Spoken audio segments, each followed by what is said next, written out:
কেমন আছো তোমরা সবাই? আমরা ভীষণ ভালো আছি। গুজু, তোমার জ্বর কমেছে? কাশি কমেছে? অল্প অল্প আছে। আর আজকে স্কুল গেছিলে? আর এখন কোথায় যাচ্ছ? শাড়ি কিনতে। বাবা কোথায় ছিল? জামা কিনতে না, জামা ইস্ত্রি করতে দেওয়া ছিল, সেটা নিতে। তুমি শাড়ি কবে পরবে? সরস্বতী পূজায় পরবে?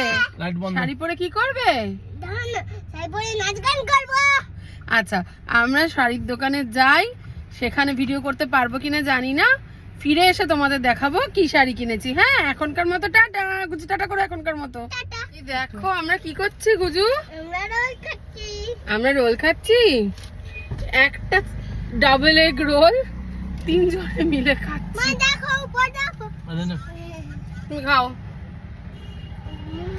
গুজু শাড়ি কেনা হয়ে গেছে। আমরা সোদপুর গেছিলাম, শ্রীনিকেতন। সোদপুর থেকে আর ওইদিকে ডান দিকে ঘুরতে দিচ্ছে না গাড়ি, তো অরবিন্দও যেতে পারেনি।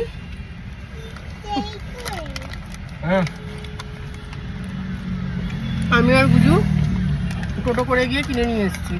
আর মাঝ পথে আর কি গুজু আরম্ভ করেছে আমি বিরিয়ানি খাবই, আমি বিরিয়ানি খাবই, আমি বিরিয়ানি খাবই। ওর বাবা সোদপুরের মোড়ে একটা ইয়ে আছে, পেট্রোল পাম্প আছে, ওখানে দাঁড়িয়েছিল। আর গুজু সামনে বলছেন বিরিয়ানি বিরিয়ানি বিরিয়ানি। অরবিন্দ বললো তাহলে দুটো স্পেশাল নিয়ে নাও, সবার জন্য হয়ে যাবে। এই দেখো গুজুর শাড়ি শ্রীনিকেতন থেকে। এই যে গুজু, তোমার শাড়িটা দেখে যাও। এই হচ্ছে শাড়ি, তার সাথে এইরকম একটা ডিজাইনার ব্লাউজ। কি করে পরাবে আমি জানি না। এই হচ্ছে পেটিকোট। পেটিকোট, পেটিকোটে আবার কুচি আছে, দেখো এখানে কুচি দেওয়া পেটিকোট।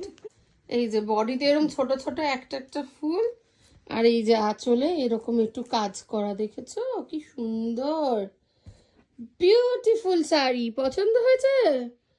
আচ্ছা, গুজু নিজে পছন্দ করে কিনেছে। হ্যাঁ, আচ্ছা, গুজু আবার একটা সুন্দর ক্যালেন্ডারও পেয়েছে। হ্যাঁ, সেটাও দেখাচ্ছে। ঠিক আছে। আর এই যে আমাদের আর্সেলানের দুটো স্পেশাল মাটন বিরিয়ানি। তো আজকের এই শর্ট ভিডিওটা আমি এখানেই শেষ করছি। তোমাদের কেমন লাগছে অবশ্যই জানিও। আর সবাই খুব ভালো থেকো। ভালো করে বলো, ভালো করে বলো, বাই।